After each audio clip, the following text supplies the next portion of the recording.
Welcome to the Best Little Town podcast, your go-to source for everything happening in the town of Bedford's local government.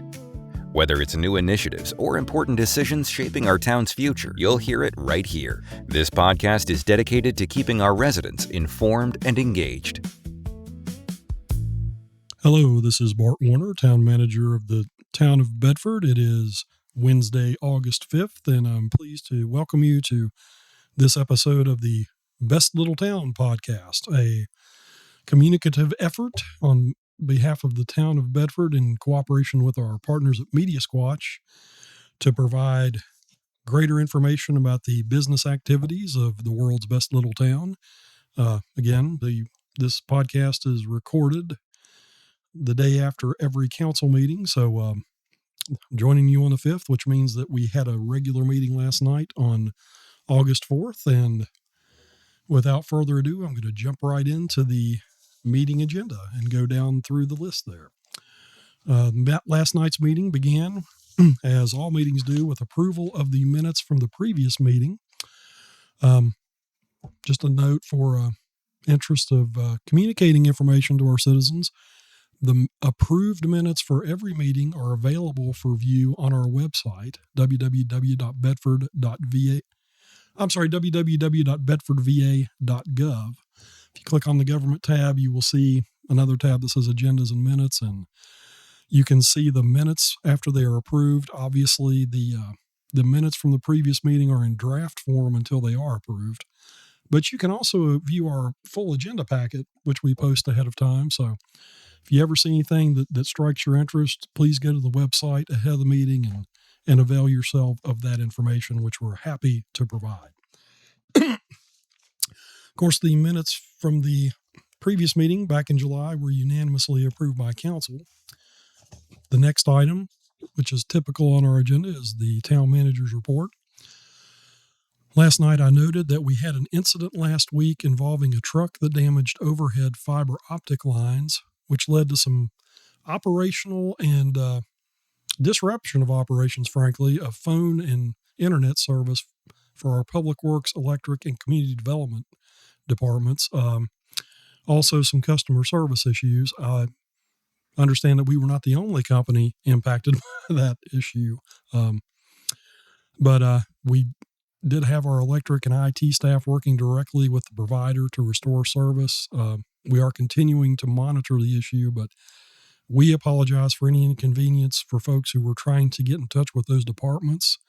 That damage occurred on Tuesday last week, and given the complexity of the fiber optic lines involved, it was not fully restored in the case of the community development department until late Friday. So again, if you were trying to get in touch with those departments and were unable to, that's the reason why, but we understand that it's still frustrating for everybody.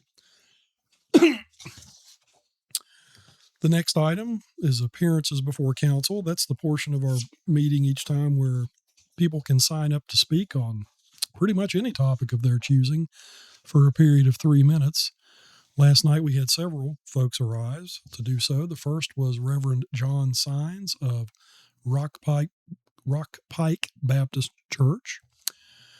Reverend Sines offered a very lovely prayer and invocation on behalf of the community and prayed for town council, and actually was kind enough to provide a written copy of his prayer and distributed that to the members of council. The next speaker was Miss Susan Kirby, a resident of Watson Place. She rose to speak on the item of new business on the agenda last night, dealing with alteration of pavement marking on Longwood Avenue. She noted that she did not like the change in the speed limit. Began by saying procedurally she did not like council taking action on this without soliciting some kind of public input. Again, noted her familiarity with recent actions by council to change the speed limit on Longwood Avenue. It used to be 35. Of course, we discussed that later in the meeting. It was then subsequently reduced to 25 miles per hour. She shared her opinion that the proposed marking changes would diminish access to the hospital. And also, shared her view that the information about the issue seems to have been presented for the first time and was not thoroughly explained, and that there was not enough input allowed, which she expressed her concerns about that lack of citizen input, and hoped council as a whole took those thoughts into consideration. The next speaker was Danny Kirby, resident of Watson Place. Also noted that he did not agree with the earlier decision to lower the speed limit on Longwood Avenue and suggested that that was not adequately thought out. The Hurt and Profit proposal to add bike lanes in particular did not make sense in his opinion, and also he was concerned about the length of the application to Longwood. Noted that the Streets Committee recommended reconsideration of the previous decision to lower the speed limit, and shared his view that he is certainly in favor of safety in general, but he thinks that is best accomplished through enforcement of speed limits by our police department personnel. The next speaker was Mr. David Camp, who is the Scoutmaster for Troop 180 out of Forest. The good contingent of Boy Scouts from that troop were present. They were here to observe government in action. Several of the Scouts were working on their citizenship and the community requirements as well. Finally, Leslie Mahaffey, who lives on Woodland Road, provided an update from the museum, which is where she works. Again, if you've not visited the Bedford County Museum, it's on East Main Street, right next door to Town Hall, in the 200 block. Some great displays, fantastic information, and a great depth of research and information available to anyone who's interested in the rich history and legacy of the county. Last night, Ms. Mahaffey noted that the museum had received a grant from the Lynchburg Community Trust to update their signage at the museum site. The new signs are posted there, and she also noted that they used some of that funding to obtain new banners, which the museum sponsors, recognizing historical figures related to Bedford County, which are displayed on an ongoing basis, typically on Bridge Street downtown. She noted that the updated banners had been produced by a local company, and she will deliver those to Tom Woodard at Public Works this week for installation. She's also noted that she is assisting others who might be interested in posting banners throughout town on a voluntary basis, and is working with one of her associates to put some banners up dealing with historical churches. So be on the lookout for that addition to downtown coming soon.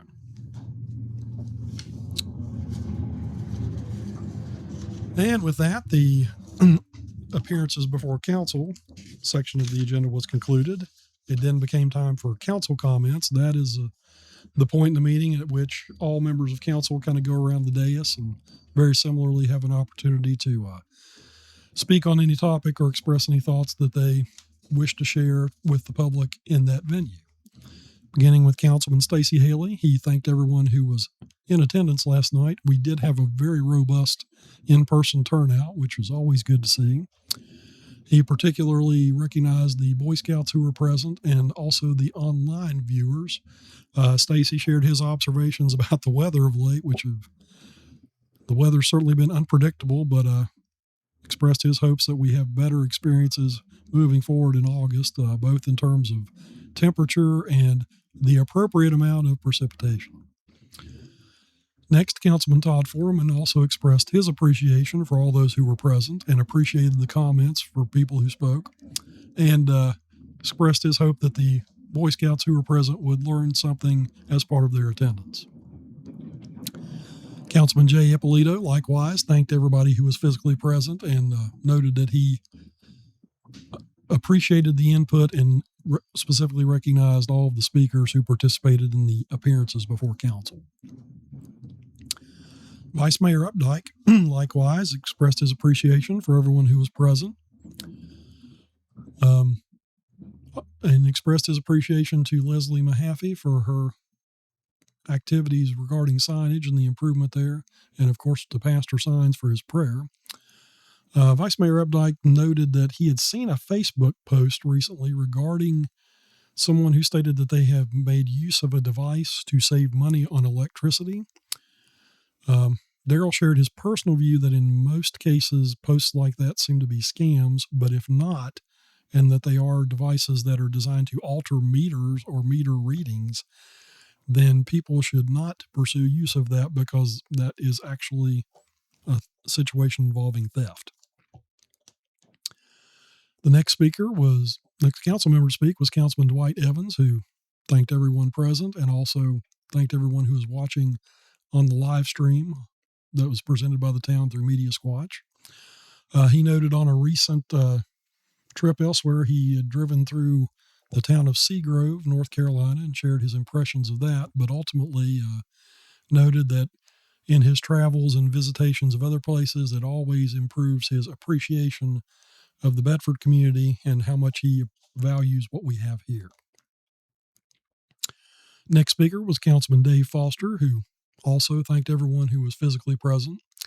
Noted that the Chamber of Commerce is sponsoring a State of Bedford event next Wednesday from 1 o'clock to 3 o'clock at the County Administration Building, and noted that I, in my role as town manager, and Robert Hiss, the county administrator, will be there to provide information on the current conditions of our local governments.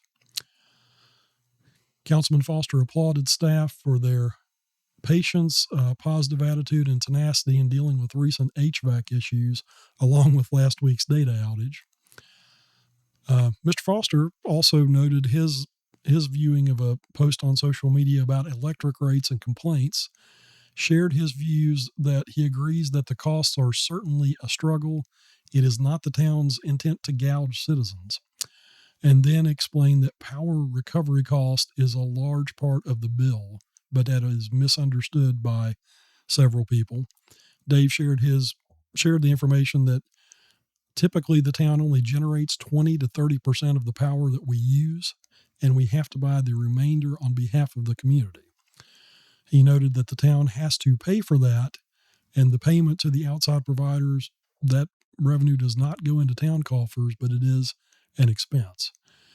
He also said that he had personally done a comparison of costs with some neighboring utilities and noted at the 1,000, 2,000, and 3,000 kilowatt levels, in terms of kilowatt hours, it appeared to him that Bedford actually charges less than the neighboring utilities. He summed up by saying that mainly the intent of the electric department is to provide a level of service that is acceptable, but to stay afloat in the process. Finally, Mayor Stanley finished the council comments section by noting the presence of the Boy Scouts. He recounted his own experience with that organization, noting that CG is an Eagle Scout himself and was also a Scoutmaster, was very active in the organization and certainly still supports it and hopes that the attendance of the Scouts helps to meet their merit badge requirements. Moving along in the agenda was a report of council committees. There were none. There were no revisions to the agenda. We then moved into a public hearing dealing with a proposed change to the zoning map for rezoning property located at the corner of South Street, Ridge Street, and Odie Street. The proposal came from Piedmont Developments LLC. Their proposal is to change the zoning from R1, low density residential, to R3, high density residential. Last night we had a public hearing, which of course is required as part of the process for zoning activity. After the hearing notice was read, the public hearing was opened. The first speakers were the applicants, who identified themselves as Joseph Stern and Carter Keller, who were the partners in Piedmont LLC. They shared information about their background in the community and stated that they wanted to build 2 modest single-family homes. They noted that the Planning Commission had recommended denial at their meeting previously, and that they had worked since that time to address the concerns raised by the Planning Commission. They've offered additional proffers, specifically stating that the uses would only be single family, the minimum lot size would be 8,000 square feet, and the specific location of access points would be provided as the Planning Commission had discussed. They also discussed capping the sales price for the homes that would be built. They noted that the Plan Commission raised a concern about spot zoning, which is a legal term related to zoning, shared their view that it's only a legal problem if it does not serve a public purpose, and their view that this proposal meets the intent of the town's comprehensive plan. They also said that they were not creating a new density pattern, that their proposal would have little impact on traffic, and that it was a modest and needed project. They also noted that they previously developed a site on 511 Odie Street in the vicinity, and the home they constructed there is similar to what they are proposing for this site. Next speaker was Catherine Callahan of Ridge Street. Noted that she lives across the street from this site, has lived there for over 15 years, and shared her positive experience there and her appreciation of her existing neighbors and living in a low-density neighborhood and the privacy and public interaction that affords. She also appreciates the convenience of the location in the town and provided examples of the benefits of the R1 category overall. She also noted that she appreciated that her home offers an affordable housing option without having to live too close to neighbors, and asked that the council consider impacts on traffic and the fact that Ridge Street currently serves as a cut-through for many people trying to avoid downtown. She also noticed the presence of large trees on the site that would be impacted, and previous activities by Habitat for Humanity, who have built, in her opinion, some beautiful homes there previously. The next speaker was Ms. Tina Barker, who lives in the neighborhood as well. She respectfully asked council to deny the request, referring to the previous recommendation by the Planning Commission at their meeting, in which they recommended that this proposal should not move forward. She shared her view that the rezoning would create some incompatibility and asked that council would consider the issue of spot zoning, and in this case that no public interest would be served. She also said that this rezoning, if approved, would raise concerns about fairness and consistency and could affect property values. She also said that this could lead to future requests elsewhere that would follow, and expressed her desire that thoughtful planned growth is preferred. She also noted recent approvals of residential projects, including Governor's Reserve, which she cited as having 269 approved total units, as well as the Harmony development with 332 proposed units. She quoted some language from the comprehensive plan specifically related to preserving small town character, and also shared concerns about increase in traffic, noise, and issues of differing lot sizes in the area. She also expressed her view that a majority of neighbors in the vicinity were against the proposal. Next to speak was a resident of 533 Odie Street, and I got her first name as Karen, but I did not hear her last name correctly, so I'll apologize for that error. Shared her view that she appreciated the challenges of providing affordable housing and referred to the comprehensive plan. Shared her concern about potential rental property versus home ownership, and suggested that there should be better evidence to support the argument for affordable housing. She also noted that the traffic study referenced in the application was from 2021, conducted by VDOT, and asked if that data was still valid. She asked council to remember the current residents and encouraged council to promote growth in a way that allows people to age in place. She also expressed concerns about impact on water and sewer infrastructure, and noted that if approved, this kind of decision is hard to reverse later on. Next speaker at the public hearing was Cynthia Gano, who lives on Kingston Circle and is a member of the Planning Commission. She spoke to clarify some of the references to the Planning Commission's discussion of spot zoning, noted that previously the group had been advised not to allow spot zoning, and that the Planning Commission had expressed concern about the precedent that might be established, as well as the fact that there was no consensus among that group that this rezoning, whether it's spot zoning or not, served the concept of a greater good. She also said that the Planning Commission had discussed concerns about the driveway. At this point, Town Attorney Mike Lockaby interjected and provided some information about the definition of spot zoning and clarified the direction he had provided to the Planning Commission. He noted that spot zoning is both a legal and a planning term, and he clarified that his advice was on the legal side of that only, and he clarified the legal definition of the term for the benefit of those present. Mike shared his view that there are plenty of things that are legal that are not necessarily good ideas. There are also several good ideas that unfortunately are not legal. So Mike clarified that he was not necessarily recommending or endorsing any proposals and hoped that no one misinterpreted his legal advice in that form.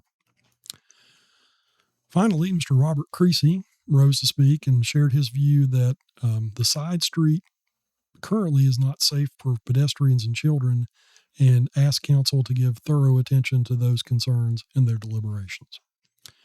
Since no one else was present to speak or desired to do so, the public hearing was closed.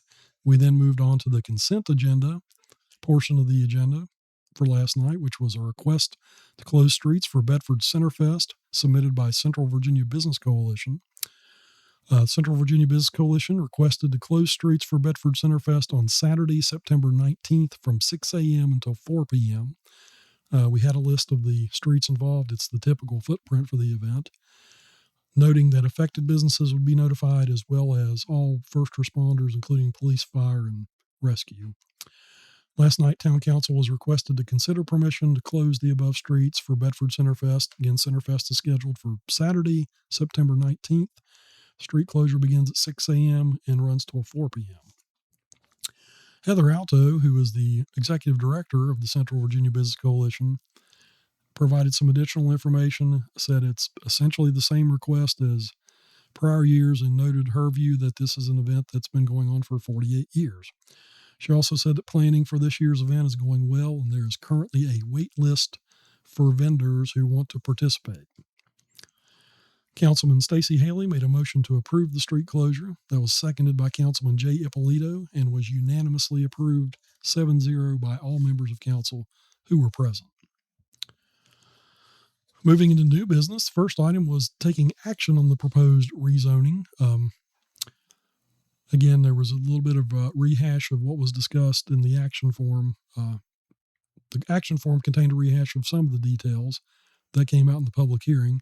Essentially, the request is to rezone one lot from R1 to R3 to create the possibility of constructing two homes instead of one home, which would be allowed by right.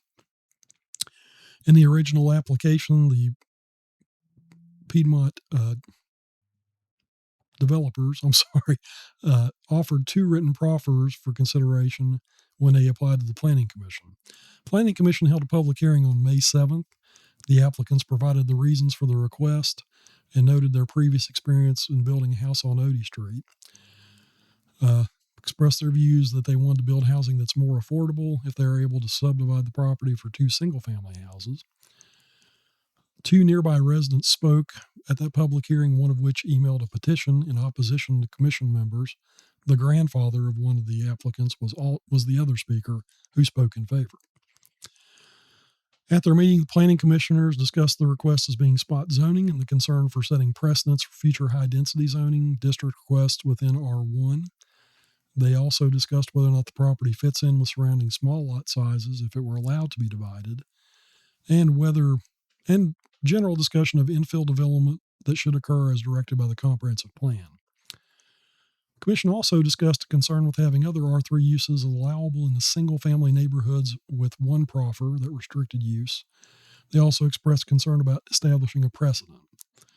Ultimately, at that May 7th meeting, the Planning Commission voted 5-1 with one vacancy to recommend denial of rezoning to R3 with the two proffered conditions at the time. Before taking action on the item, council engaged in an extensive discussion of issues. Vice Mayor Updike shared his view that he's very impressed with the presentation by Piedmont and their efforts, and regardless of the outcome of this particular action, hope that we will see them do more work in the community. That said, he did say that he was still concerned about the change to R3 in an R1 area, which was why he voted against it as the council member to the Planning Commission. Councilman Dave Foster raised questions about the specific concerns and noted that the proffers that were before council last night appeared to address the use question. At that point, Vice Mayor Updike provided clarity regarding the intent of the districts themselves, both R1 and R3. Councilman Todd Foreman raised the question of if this action were approved, how it establishes a precedent, and where would the town council then stop with regard to future considerations. Vice Mayor Stacey Haley also expressed his concern about establishing a precedent. At that point, Councilman Dave Foster shared his view that really each application should be viewed on its own merits. There was then a discussion about the need for affordable housing and appropriate ways that could take place. Councilman Foster noted that